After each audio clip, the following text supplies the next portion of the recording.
That's a good question. I think that growing up in Washington, it was almost more about the time than it was about the place, because at the time, in the early 90s, there was this explosion of music, of punk rock and hip-hop, and there's a type of music that comes from Washington, D.C. called go-go.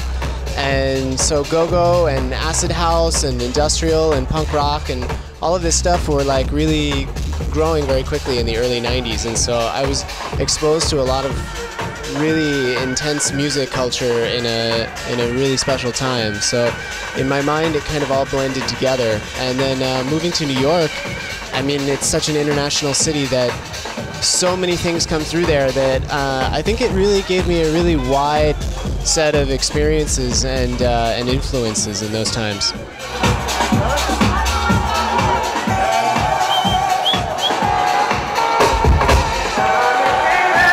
I started working for an organization called Creative Time.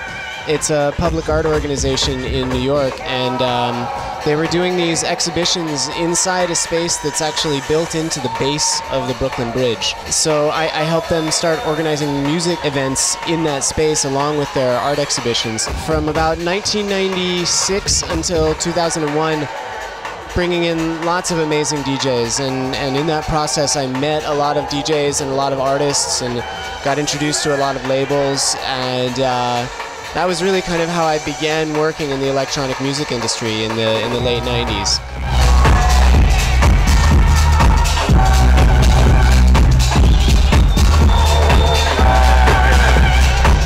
Well, I started working with Rich actually because of the events that I was throwing in Brooklyn. I was always trying to bring him to that space, and in the process of always talking about it, we became friends, and I started after that to help him develop this Plastic Man live show in about 2004. And at the time we were really trying to develop the technology that ultimately became the technology that he uses now to do the Plastic Man live. And it took many years to realize it, but he finally made this dream happen for himself, which is really cool to see. And so now that I work with him as an artist on his label, it's really also exciting to be able to perform as the warm-up act for the Plastic Man live tour right now. So it's a cool way to come full circle, and it's a great friendship that's lasted for over a decade now, and we're still good friends and collaborators, and I really feel good about that.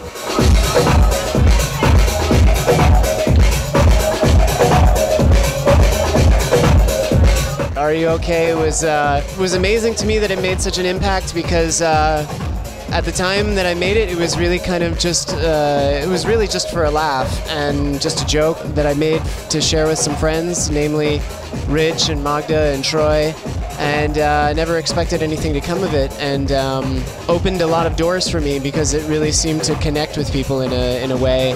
I think maybe because it had a sense of humor, making a joke about some of the things that people who go to parties hear sometimes, and so it was fun that way. And I think a lot of my productions have had some sort of stream of consciousness element, and that maybe brings some honesty to the music, and I think people respond to that. My last record on +8 was like that. It was, for me, a bit of an emotional record.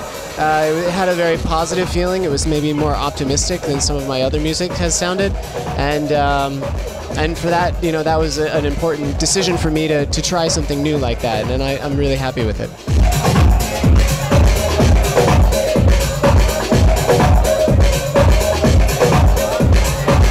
Yeah, I mean, it's not going on now, but it was something that I did from about 2006 until 2008. I had a radio show in New York on East Village Radio. I invited my friend Camilla to come and do it with me, and so it was a special moment for me because it really helped me develop as a DJ.